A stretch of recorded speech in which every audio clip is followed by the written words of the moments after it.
Hey, I'm Bob, totally blind since birth, into video games. I've received quite a few questions over the past day, basically boiling down to how in the heck I play video games if I'm unable to see. I've had a couple people accusing me of being fake. I wish to heaven that I was a fake blind person, but them's not the cards that were dealt.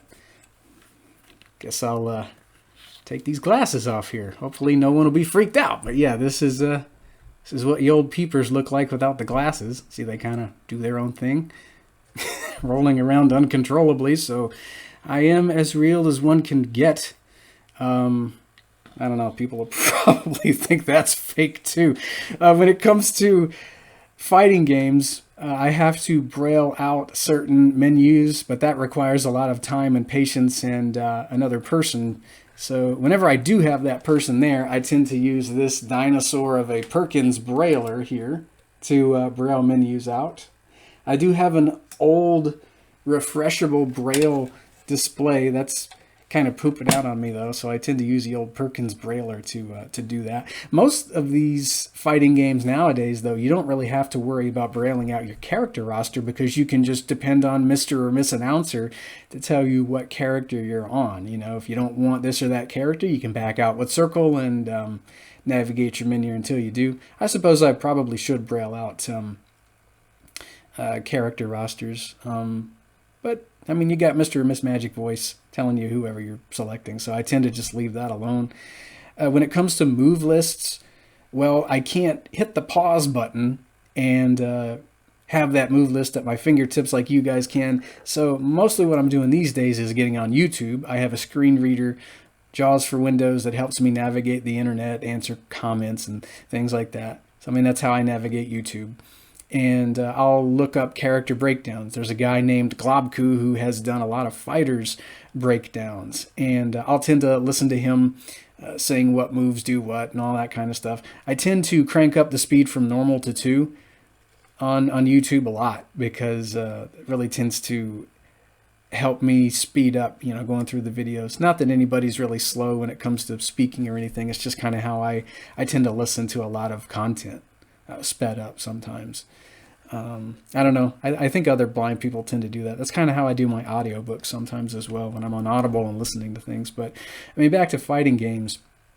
Yeah, it does require a lot of adapting. I mean, if you're born unable to see, that's exactly what it means. You have to adapt or don't. I mean, it's your choice. And when it comes to doing the things that I love, I tend to think outside the box quite a bit.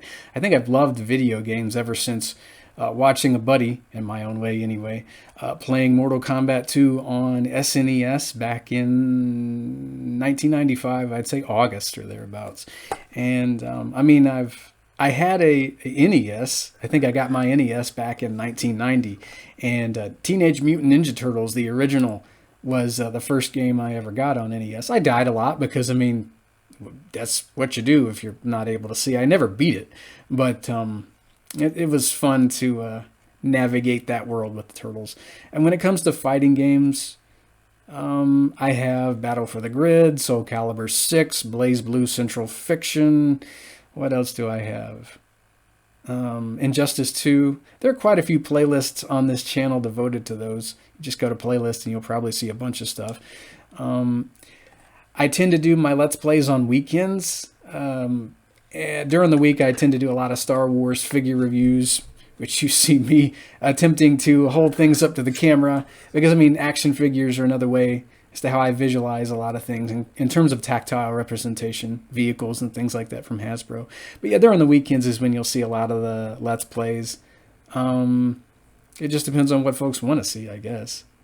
I would love to actually play online one of these days, but that's just going to take a long time to figure out how to navigate to wherever I need to go. I'm not really sure how to select anything like that. It's mostly just me offline for now. It's been a long time since I've had fun with, folks in person. I really like watching Maximilian Dude and all his buddies. He does a lot of videos in which they play each other. And I tend to live by one of Max's quotes, or something along the lines of what he said once. Something about how fighting games are about big, crazy, stupid fun, and that's why I'm, playing these fighting games. I mean, I also like Dragon Ball and Power Rangers and stuff, but for me, I mean, it's not about owning anybody. It's not about being a god when it comes to this kind of stuff. I just like having a good time, and I mean, if that causes others to have fun or to maybe do a bit of deep critical thinking every once in a while, that's fun too. Maybe one of these days we'll have single player video games with text to speech and audio cues. The Last of Us Part 2 is the only single player game I've really been able to play, and it's a heck of a lot of fun. I got a playlist devoted to that. I'd love to play single player games at some point, but we're not quite there yet in terms of accessibility features. When it comes to accessibility features, I don't want things to be made super duper easy. I'd rather have things on a bit of an equal playing field. So, I mean, that's what I would tend to use them for, text-to-speech and audio cues. So, I mean, that's just me, though.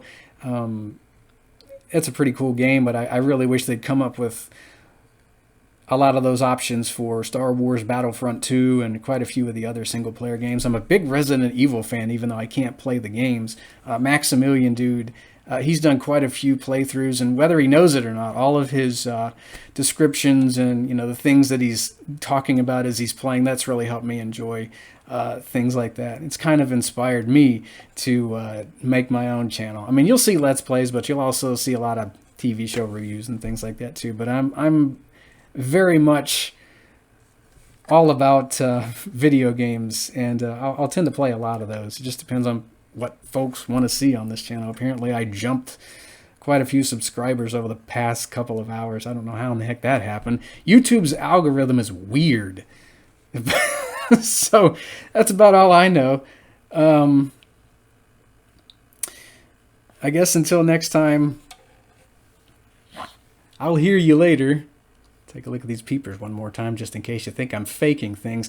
I scared one kid when I was around 14 years old. Didn't have any glasses on the bus.